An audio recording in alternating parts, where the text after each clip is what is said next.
It's always been normalized in our world to know what's going on in the world. It's been so common for people to go to work and then come home and just watch the news or read the paper. And then in our generation, it's more common to be just scrolling and looking up information. What's interesting about most humans is their number one desire is to know the truth. And something that's really weird is we think that we're going to ever find the truth in the media, in governments, in things external that also have a different agenda, that want to make money off of you, that need to do what they can to keep you there. It's weird because our bodies, truly at the highest level, were not designed to know everything going on in the world. Our bodies were not here to hold all the information of what's going on in another country or with another person. And we've trained ourselves that to not know it is burying your head in the sand. But I'm going to offer the idea that knowing it is burying your head in the sand.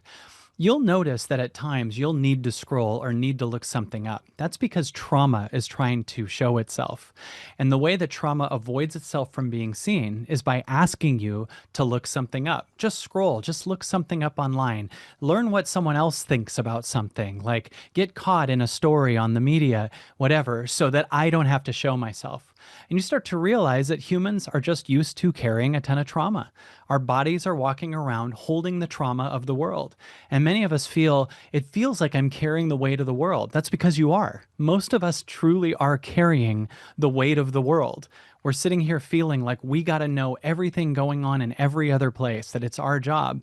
And we don't understand that if we took time not looking that stuff up, we would go through a little bit of boredom and then some trauma and then some loneliness, and some of that darkness that wanted to come up would finally come to light. You might feel through some stuff. It's like fasting.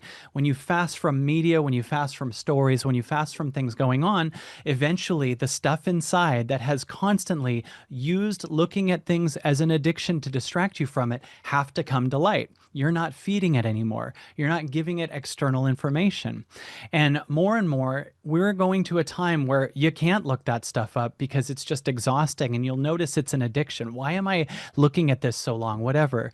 If you consciously took the time to not look that stuff up and sit in the boredom, what you would experience is that stuff would have to come to light, and you'd start to actually feel through old traumatic memories that you held on to that caused you to grab onto the world to not feel that pain. And our bodies do not want to hold on to this trauma. It would love to come to light. And the more you allow yourself to just sit and be and not grab anything and not do anything, the more you might feel some pain and tension. It's like going, please look at something outside of you, get caught in the gossip, constantly look somewhere else. Don't bury your head in the sand, kind of throw guilt at you because it's about to be seen. And when it's seen, it's about to be released.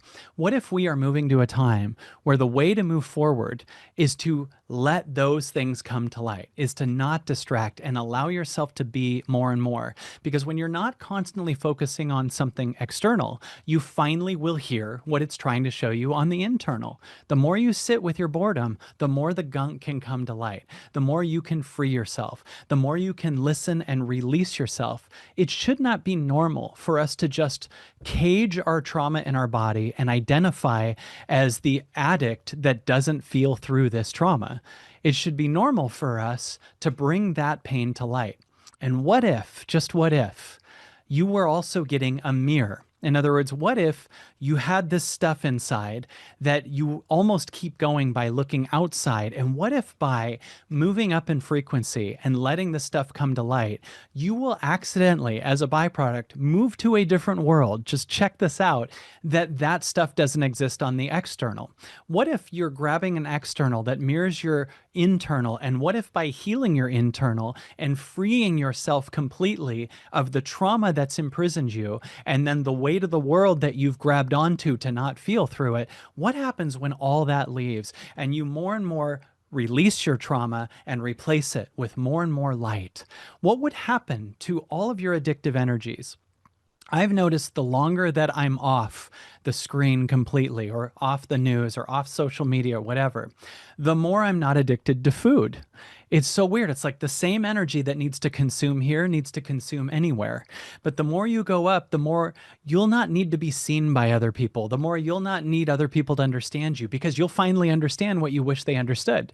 So I'm offering a dare to people to see what happens when you bury your head in the sand by letting go of what you actually were holding on to truly bury your head in the sand. Because what you're burying your head in the sand from is the God version of you, the higher version of you, the light version of you, the healthier version of you, the freer version of you. We have normalized carrying trauma, which of course would carry illness and all kinds of other issues.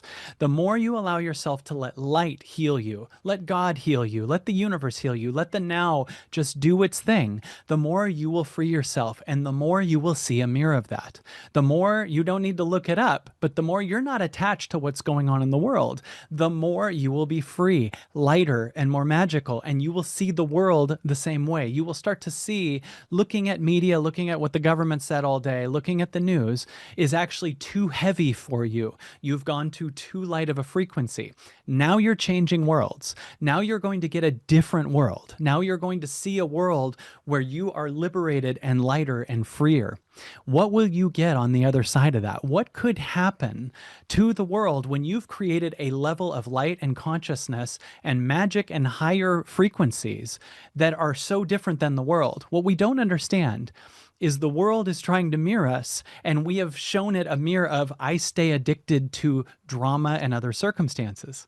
So when we finally free ourselves, we're going to get a mirror of I'm free and I'm seeing the world free itself. Even thinking I want the world to wake up is you staying a victim and saying, it's when the mirror changes that I change. I'm going to dare you to change. I'm going to dare you to have the courage to receive the change directly and then see what happens to the mirror. See what happens when you finally look at all these things that have been stored from moments in your past that you actually don't need to hold on to anymore.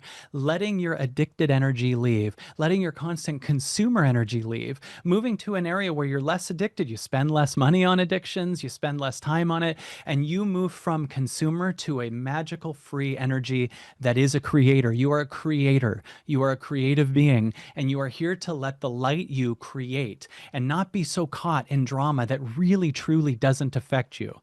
Life already has its own growth and challenges, and you can move to your higher frequency and still experience the challenges on the way. But you don't have to keep picking up challenges that don't involve you and keep that cycle going. We're moving to a time where that cycle is done. It's time to move to a higher frequency. It's time to meditate. It's time to listen to a higher version of you. Experience what you are without the trauma and without the energy that holds the trauma. You'll also be shocked at how much more time you have. You wouldn't believe how much time we spend scrolling, looking through, and then going, I don't have time to do all this stuff. No, you have a ton of time, but you've been spending it doing habits that are a waste of time. Allow yourself to see what you would be free of that energy, free of trauma, moving to a higher vibration, healthier, creative, more playful, more magic, and then you would be such an impact on others just by the frequency that you've suddenly connected to and are emitting. This is an exciting time when you decide you're ready for it. Allow yourself to receive something higher and see what happens. As a side note, if you haven't received it yet, our new receiving meditation bundle is out. 5 full-length, awesome meditations designed to take you to this frequency. And the entire bundle for a very limited time is $20. People are going nuts about this bundle. If you haven't got it, check out the receiving bundle. It's life-changing. And if you don't want it, that's fine too. Just move up in vibration and see what happens when you're not holding that crap.